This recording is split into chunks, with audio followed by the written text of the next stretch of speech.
हाँ, आज देखिए हम 9th क्लास सामाजिक विज्ञान में नागरिक शास्त्र का पाठ 4 करेंगे और चैप्टर का नाम है संस्थाओं का कामकाज। देखिए ये चैप्टर विद्यार्थियों के लिए बहुत ज़्यादा इम्पोर्टेंट है और इसको बहुत अच्छे तरीके से समझना भी ज़रूरी होता है। तो देखिए मैं बच्चों की सुविधा के अनुसार आज इस चैप्टर के सिर्फ कंसेप्ट जो है वो बच्चों को बताने की कोशिश करेंगे कि इनका मतलब क्या होता है। उसके बाद में इस चैप्टर के में 3 वीडियो बनेंगे। एक यानी कि सरकार के जो अंग है उसके आधार पर तीनों अंगों के मैं अलग अलग वीडियो बच्चों के लिए बनाऊंगी। तो आप ध्यान से इस चैप्टर को एक बार समझेंगे तो आपको पूरा याद होगा, आपको रटने की और इधर उधर से सही कहीं से आपको पढ़ने की ज़रूरत नहीं पड़ेंगी।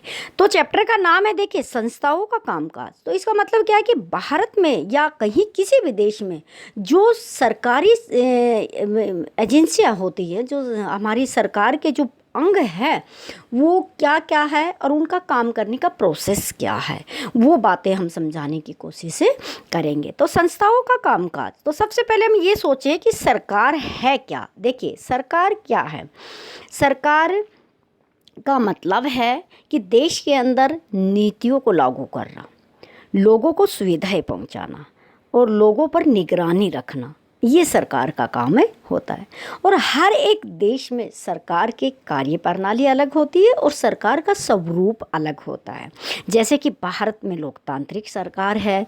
लोकतांत्रिक सरकार में लोगों के अधिकारों की रक्षा करती है, लोगों से कर्तव्य करने के लिए क्या करती है, कहती है, और लोगों के कल्याणकारी कार्य ये सरकार करती है।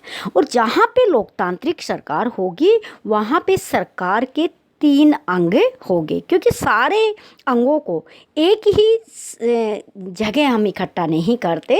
जब एक व्यक्ति के पास सारी पावर आ जाती है, यानी कि काम करने के लिए खुद ही कहे और खुद ही कोई कहे और खुद ही ये निर्णय करे कि ये काम सही है या गलत है, तो उसको हम लोकतांत्रिक सरकार नहीं कहते।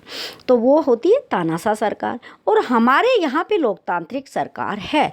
तो आज हम इन संस्थाओं के बारे में समझेंगे, इनका कामकाज हम अगली वीडियो में करेंगे, संस्थाओं के बारे में समझेंगे। तो सबसे पहले हम देखते हैं कि सरकार के 3 अंग हैं। एक अंग है जिसको हम विधायिका कहते हैं, दूसरे को कार्यपालिका और तीसरे को न्यायपालिका कहते हैं। तो सबसे पहले आप समझिए विधायिका क्या है। देखिए विधायिका वो संस्था है जो कानून बनाने का काम करती है, और हमारे देश में कानून बनाने का काम संसद करती है।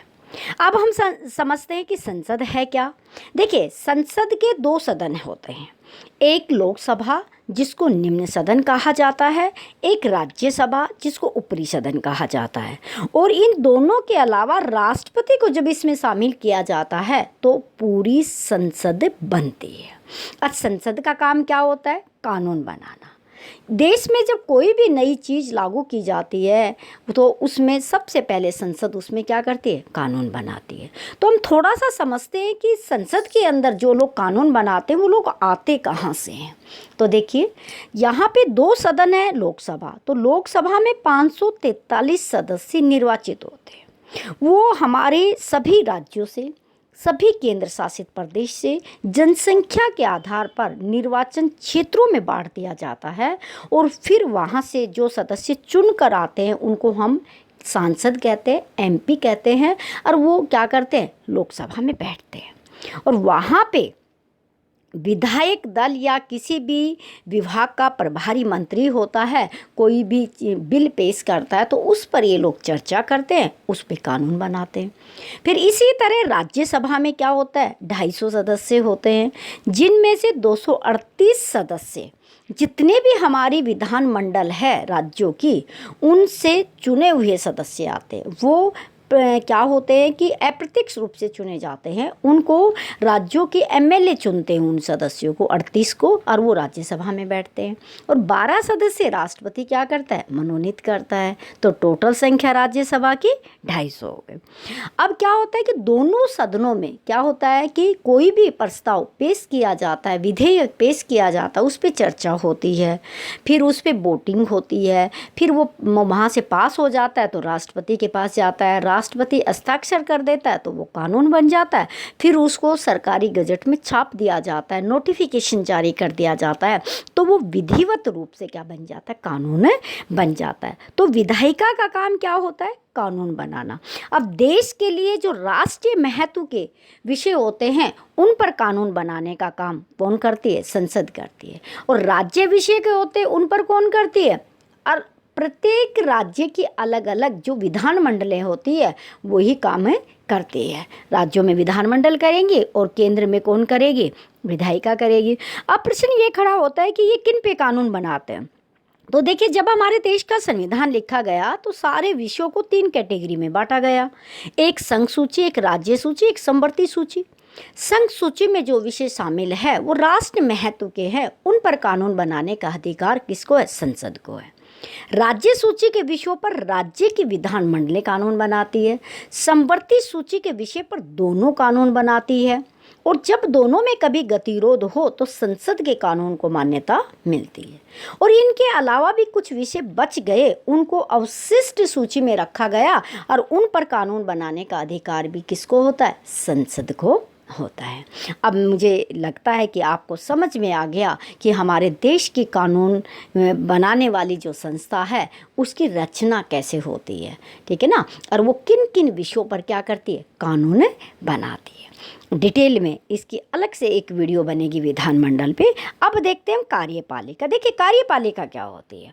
कार्यपालिका लोकतांत्रिक शासन प्रणाली में जनता के द्वारा चुने हुए क्या होते, नुमाइंदे होते। सबसे पहले देखिए, एमएलए एमपी चुने जाते हैं, वो संसद में आते हैं। फिर किसी राजनीतिक दल को बहुमत मिल जाता है तो वो क्या करता है, सरकार बनाता है। सरकार बना के क्या करता है, अपने अंदर से वो एक कैबिनेट बनाता है, मंत्री परिषद बनाता है, और उनके अलग अलग विभाग के अलग अलग क्या करते हैं, मंत्री नियुक्त करते हैं। और उन सब का नेता कौन होता है, वो प्रधानमंत्री होता है। तो या इनके काम क्या है, ये कोई अपने अपने विभाग के जो भी काम करते हैं ये जनता के कल्याण के काम करने होते हैं।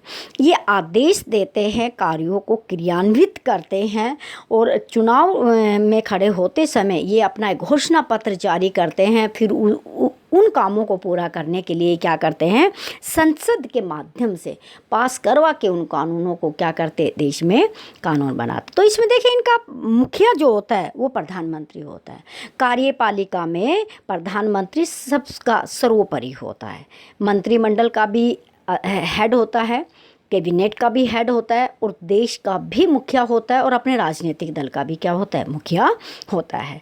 और नाममात्र कार्यपालिका है वो राष्ट्रपति होता है, क्योंकि राष्ट्रपति के नाम पे शासन चलाया जाता है, और राष्ट्रपति वही काम करते हैं जो प्रधानमंत्री और मंत्रिमंडल के सदस्य उनको क्या करता है, परामर्श देता है, जो उनको अनुमोदन देते हैं वो काम कौन करता है, राष्ट्रपति करता है।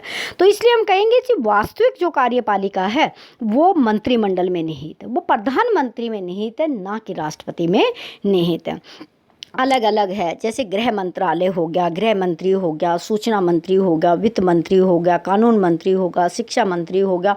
इस तरह करके अलग अलग क्या कर दिए जाते हैं, विभागों में बांट दिया जाते हैं, और फिर उनको सरकार काम करने का, क्रियान्वित करने का, जो संसद ने कानून बना दिया उसका इम्प्लीमेंटेशन करने का काम किसका होता है, कार्यपालिका का काम होता है। अब देखिए, जहाँ पर लोकतांत्रिक शासन प्रणाली होती है और लोकतंत्र को सफल बनाने के लिए सबसे मजबूत हथियार होता है वो होता है न्यायपालिका। सरकार का तीसरा अंग है न्यायपालिका। और न्यायपालिका की नियुक्ति ना तो चुनाव के द्वारा होती है, ना न्यायपालिका की नियुक्ति कार्यपालिका के द्वारा की जाती है। न्यायपालिका संविधान के द्वारा नियुक्त की जाती है, एक संवैधानिक संस्था होती है। न्यायपालिका में क्या होता है, देखिए, देश का सर्वोच्च न्यायालय जो दिल्ली में स्थित है वो क्या करता है कि लोगों के अधिकारों की रक्षा करता है। सरकार अगर कोई गलत काम करती है तो उनके बने हुए कानून पर प्रतिबंध लगाता है। संसद कोई गलत कानून बना देती है तो उसको क्या कर सकता है, निरस्त कर सकता है। तो न्यायपालिका सरकार का जो तीसरा अंग है सबसे ताकतवर है। ये लोगों के एक तरह से सुरक्षा करता है, मौलिक अधिकारों की सुरक्षा करता है। एक दो राज्यों में आपस में विवाद हो जाए, केंद्र सरकार और राज्यों में विवाद हो जाए, उसका समझौता भी कौन करता है, न्यायपालिका करता है। तो न्यायपालिका की सबसे सर्वोत्तम संस्था है वो सर्वोच्च न्यायालय होती है, वो दिल्ली में स्थित है। और हर एक लोगों के अधिकारों की क्या करती है, रक्षा करती है। और जहाँ पे संघात्मक शासन प्रणाली है, भारत जैसा देश है, लोकतांत्रिक शासन प्रणाली है, वहाँ पे निष्पक्ष, स्वस्थ, संवैधानिक न्यायपालिका का होना जरूरी है। और वो हमारे देश में है, क्योंकि संविधान के द्वारा ही जो प्रक्रिया है उसके द्वारा न्यायपालिका को नियुक्त किया जाता है, उन्हीं के द्वारा इनको पदमुक्त किया जा सकता है, उन्हीं के द्वारा उनको वेतन दिया जाता है, कार्य निश्चित किया जाता है।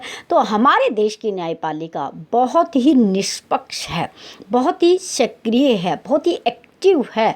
और क्या करती है, सरकार के कार्यपालिका के और विधानमंडल के द्वारा जो काम किया जाता है उन पर क्या करती है, पैनी नज़रें रखती है और लोगों के अधिकारों की रक्षा करती है।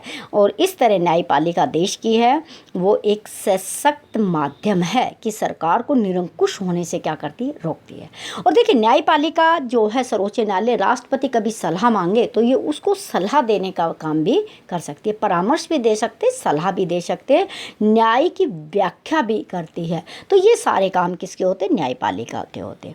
अब हम देखते हैं कि हम संस्थाओं की बात कर रहे थे, तो संस्थाओं में सरकार की बात करते हैं तो गठबंधन सरकार क्या, देखिए गठबंधन सरकार का दौर आ गया। पहले गठबंधन की सरकारें नहीं हुआ करती थी, क्योंकि एक ही दल का प्रभुत्व हुआ करता था।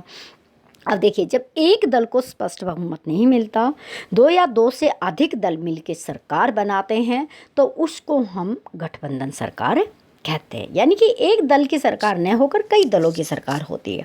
तो गठबंधन के बारे में मैं थोड़ा बताऊं आपको। देखिए, हमारे देश में अब दो तरह के गठबंधन हो गए हैं। एक संयुक्त प्रगतिशील गठबंधन, जिसका बड़ा दल है वो कांग्रेस है, और उसके साथ में बहुत सारे छोटे बड़े दल शामिल हो गए हैं, वो मिलकर सरकारें बनाते हैं।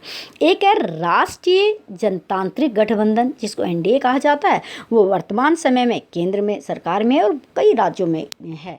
इनका हेड या बड़ा दल होता है, जिसको हम क्या कहते हैं, बीजेपी कहते हैं। तो गठबंधन सरकारों का दौर चल गया है। तो संसद का निर्माण होता है वो लोकसभा, राज्यसभा और राष्ट्रपति से मिलकर बनता है। प्रधानमंत्री होता है वो संसद का सदस्य होना जरूरी होता है, अपने दल का नेता होना जरूरी होता है, और उसके पास बहुमत होना क्या होता है, जरूरी होता है। तो राजनीतिक संस्था, अब देखिए सरकार के दो अंग होती है लोकतांत्रिक। राजनीतिक संस्था में क्या होता है कि लोग, कार्यपालिका है वो हमारी राजनीतिक संस्था होती है, वो 5 वर्ष में हर बार चुनाव लड़ती है, आती है, चली जाती है, वो अस्थायी होती है, कभी कोई सा दल आ गया, कभी कोई सा, तो उनको कार्य प्रणाली का ज़्यादा अनुभव नहीं होता। तो क्या होता है, एक स्थायी कार्यपालिका होती है। और स्थायी कार्यपालिका में क्या होता है, स्थायी कार्यपालिका के अंदर नौकरशाह होती है, वो अपना काम अपने तरीके से चालू रखती है। और कार्यपालिका आती है और 5 वर्ष के बाद में क्या होती है, चली भी जाती है। इस तरह काम चलता रहता है। तो यानी कि कार्यपालिका के दो रूप है, स्थायी और अस्थायी। तो स्थायी कार्यपालिका नौकरशाह होती है। अस्थायी कार्यपालिका जो राजनीतिक मंत्री लोग होते हैं, एमएलए होते हैं, एमपी होते हैं, वो जिनकी काउंटिंग होती है वो किस में होती है, अस्थायी राजनीतिक कार्यपालिका होती है। कार्यालय का ज्ञापन होता है, वो एक नोटिफिकेशन होता है। कोई भी काम किया जाता है तो उसका सबसे पहले एक नोटिफिकेशन जारी किया जाता है, फिर जाके वो क्या किया जाता है, काम किया जाता है। तो आज के ये मोटे मोटे टॉपिक हैं जो मैंने बताने की कोशिश की है कि इस चैप्टर में हम क्या पढ़ेंगे, कि किस तरह की रचना है। और कल हम देखिए, पहले तो पूरा कार्यपालिका क्या है उसको डिटेल में पढ़ेंगे, उसकी संरचना कैसे होती है, वो काम क्या करते हैं। एक वीडियो वो बनेगी, एक आपकी विधायिका की बनेगी और एक न्यायपालिका की बनेगी। इस तरह हम इस चैप्टर को पूरा करेंगे, क्योंकि बहुत ज़रूरी है कि इन सारी शक्तियों को क्या किया जाए, समझा जाए, जब जाके हम इस काम को क्या करेंगे, पूरा करेंगे। तो ये बहुत सही है कि देश का जो कार्यपालिका का जो हेड होता है, अध्यक्ष होता है, ये कहा जाए कार्यपालिका का अध्यक्ष होता है, वो देश का राष्ट्रपति होता है। लेकिन राष्ट्रपति सिर्फ नाम मात्र उसका अध्यक्ष होता है, वास्तव में उसका अध्यक्ष होता है वो प्रधानमंत्री होता है। प्रधानमंत्री की ही मार्गदर्शन में सारे मंत्री परिषद, कैबिनेट मंत्री इन कामों को क्या करते, पूरा करते हैं। इस वीडियो में इतना ही। आप स्वस्थ रहिएगा, व्यस्त रहिएगा, मस्त रहिएगा। चैनल पर नए हैं तो सब्सक्राइब कीजिएगा। Thanks for watching.